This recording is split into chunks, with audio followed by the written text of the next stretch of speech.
What's up guys, it's Tommy here and welcome to a brand new Liverpool news video where we have a lot of topics to cover. The main one is Andre, the brilliant Fluminense holding midfielder or defensive midfielder, deep lying playmaker, whatever you want to call him. Liverpool want to sign him on, but now it appears that Arsenal will rival Liverpool in their quest to sign Andre in the January transfer window, and that's why I think we should already be talking with Fluminense on finalizing a deal right now, because if we wait too long and Arsenal come into the equation, then Liverpool might miss out on a player who could become world class, and he's available right now for between 20 and 30 million pounds. For a club like Liverpool or Arsenal, that's pretty much a bargain transfer fee, considering Arsenal paid 65 million pounds for Kai Havertz and that transfer hasn't really worked out. Of course, Andre is a different profile, but Liverpool need him a lot more than Arsenal. Arsenal have Declan Rice, Thomas Partey, but according to some rumors, Thomas Partey could leave Arsenal in the January transfer window, and maybe Arsenal wanted to sign Andre as a replacement. Liverpool don't have an out-and-out defensive midfielder at the moment who is playing regularly, because Endo was signed as a backup player, but I think Liverpool are still missing that destroyer, brilliant defensive midfielder. Andre is not exactly perfect for that profile, but he says some very impressive in possession numbers, averaging 6 progressive passes per 90 minutes and 1.5 successful take-ons. Also, his defensive numbers are pretty solid as well. He has 2.1 tackles and 1.3 interceptions in the Brazilian league. And Andre previously has spoken about his play style, revealing he greatly admires Man United defensive midfielder Casemiro, who of course is a fellow Brazilian national teammate of Andre. Before I read his quotes to you guys, make sure to leave a like, subscribe if you are new around here, and support my work on Patreon. You can subscribe and you get great benefits. Link is in the video description, or you can make a one-time donation if you want. Just push the thanks button below the video. Thank you so much for all the support. And Andre said that it is very satisfying to be here with the Brazilian national team, always competing with the best. This Brazilian team especially has the best players in the world. In recent years, Casemiro has been a top 1 player in his position in Europe, playing in the best competitions. So it has been a period of a lot of learning. I'm trying to learn a lot from him, from his movements, from his marking too, as he's a player who most resembles me. And I think that is music to Liverpool fans' ears, that Andre is trying to model his game to Casemiro. Right now, I think Casemiro is in decline, and Man United paid a lot of money. I think like 60 million for Casemiro. Correct me if I'm wrong, I'm not sure I remember the fee correctly. Andre could be the next starting Brazilian defensive midfielder in the national team. So that's why I said that I think Liverpool getting him early from the Brazilian league is a lot cheaper than Andre going to, for example, Benfica, like Enzo Fernandez went from River Plate to Benfica and he became a 100 million pound player when Chelsea signed him. And it's well documented that the Fluminense president already said that they were in talks with Liverpool over the potential transfer of Andre. So I really hope that Liverpool go in and sign Andre in the January transfer window, because Fluminense were open to a transfer of Andre in the January transfer window. They know that his stock is probably highest when, Fluminense played the Copa Libertadores final. A lot of people, a lot of scouts will watch that from Europe, and Fluminense have a great chance to win their first Copa Libertadores title against Boca Juniors. And according to various English journalists, Liverpool like Andre a lot. Despite their upheaval in the summer transfer window, Liverpool still feel they need someone in that holding midfield role, and Andre could very well be that man. Andre operates primarily in the defensive midfield role. Even though he's only 22 years old, he's already very experienced. He has 150 first team appearances for Fluminense, and he earned his first call up to the Brazil national team earlier in 2023. And according to the rumors, the release clause in André's contract is around 40 million euros, but Liverpool could get him a little bit cheaper than that in the January transfer window after the Brazilian season has already finished. And Florian Plettenberg, the German journalist, has provided an update on Liverpool's search for a new sporting director, because it's pretty clear that Jörg Schmadtke, who is out of contract at the end of the season, is only a temporary solution. He said that Liverpool is not in concrete talks with Max Eberl at the moment, because the 50-year-old still wants to join FC Bayern, but Liverpool boss Billy Hogan and Eberl have a very good relationship. Liverpool wanted to bring him in as their new sporting director, Max Eberl, in 2022, but he had already made a commitment to RB Leipzig at the time. Eberl will soon take up a job again. It now depends on Bayern Munich and Uli Hoeneß.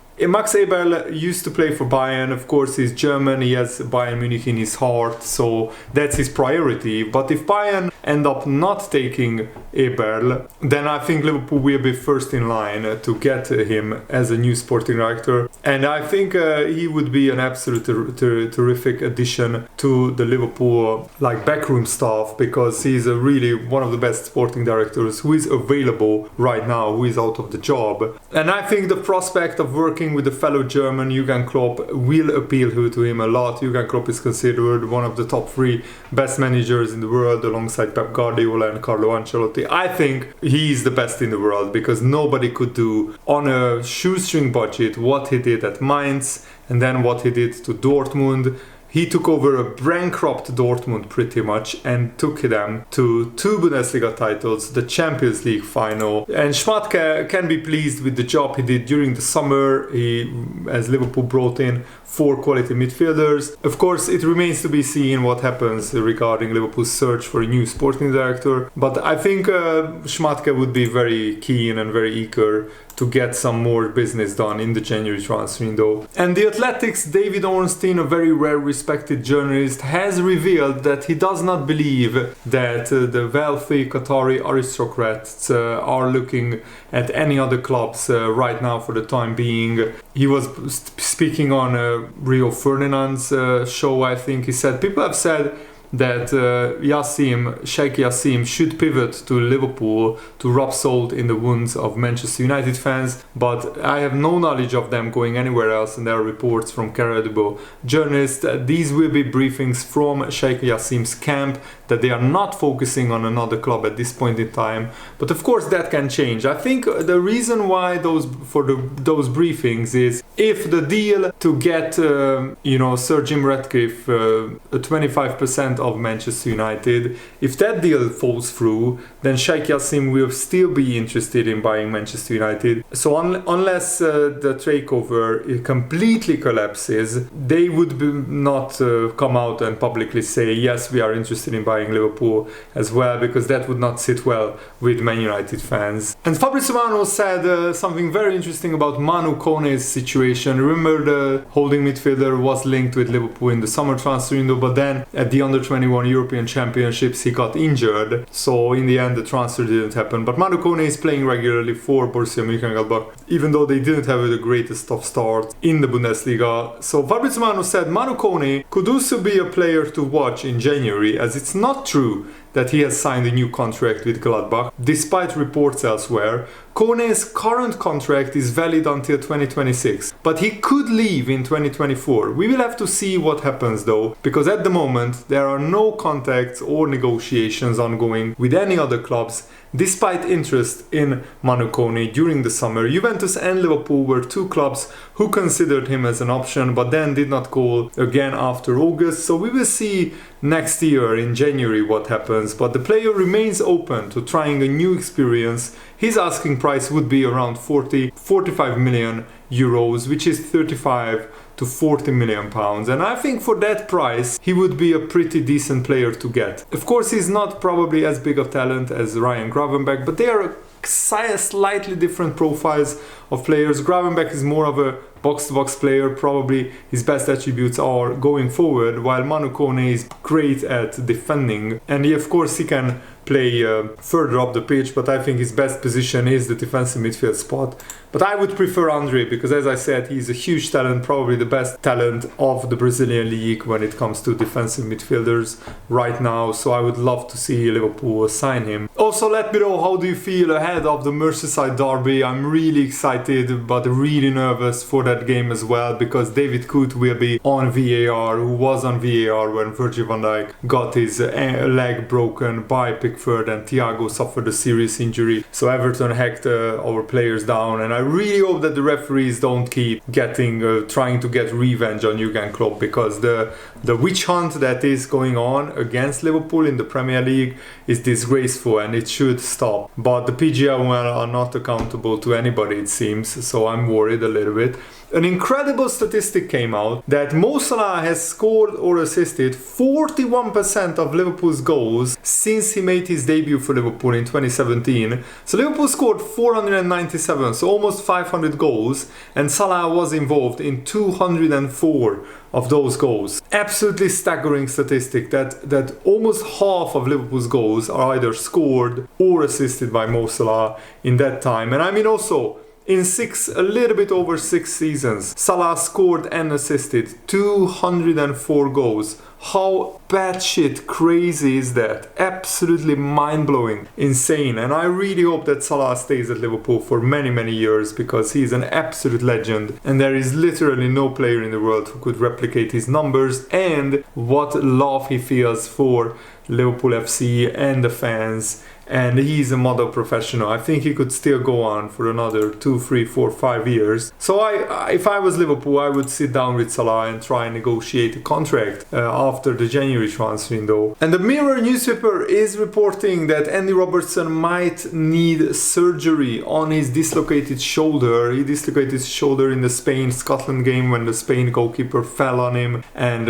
Robertson had to be substituted. And if he misses 10 weeks of action with Liverpool, that would leave Jurgen Klopp very, very short in that area, because we don't have a backup for Tsimikas. Our youth left back also got injured, so Liverpool at the moment have one fit left back in the squad, and I don't want to see Joe Gomez playing left back because he's a right-footed player, so a right-footed player at left back, it just doesn't work. And David Maddock, Liverpool-based journalist, believes that this is going to cause Jurgen Klopp a lot of problems. That could happen. Sometimes a player gets injured in a position, but who can play left back? I'm not really sure. Liverpool could go with a 3 at the back formation and maybe push players into the midfield, so we don't need necessarily left back. I think Tsimikas is great, but what if Tsimikas gets injured? Can he play 2 times a week because the Europa League, with the Europa League and the Premier League, he would be absolutely exhausted at the end of this 10-week period.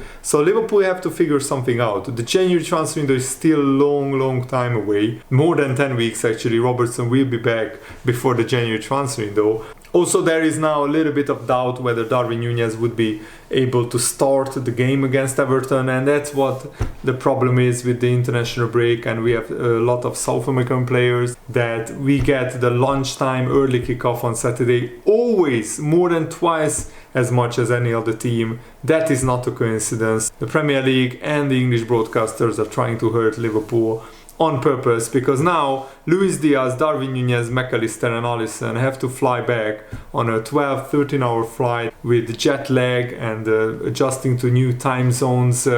It's really difficult, and Liverpool would need to start all of them against Everton, but we probably won't be able to start McAllister and Darwin Núñez. And Darwin Núñez is working so hard under Marcelo Bielsa, the former Leeds United manager who is now in charge of the Uruguay national team. Darwin Núñez said the truth is that to earn the position of a striker I have to work, not settle for anything, and that's what I try to do when I come to the national team. I come to leave everything on the pitch. It was noticeable today. I ended up a little cramped in the end. I'm happy with the victory. You know, cramp can heal, but physically and mentally these international flights take so much out of anybody, not just a professional footballer. So it's going to be difficult to see whether Liverpool can start all 4 South Americans. I think we probably will start Jota up front, Diaz on the left, Salah on the right, and maybe bring Darwin Núñez in as a substitute, and maybe we might start Harvey Elliott, Endo and Szoboszlai as our midfield, but that isn't really a very strong midfield. Let me know what they think. Who should be the midfield and the attack for Liverpool? I think the back four picks itself. Konate, Van Dijk, Tsimikas and Trent should be the back four in the absence of Robertson, and Alisson didn't play for Brazil, so he should be fine to play as a goalkeeper. Thanks for watching, guys. I hope you enjoyed this video. Have a nice day. See you later. Good night.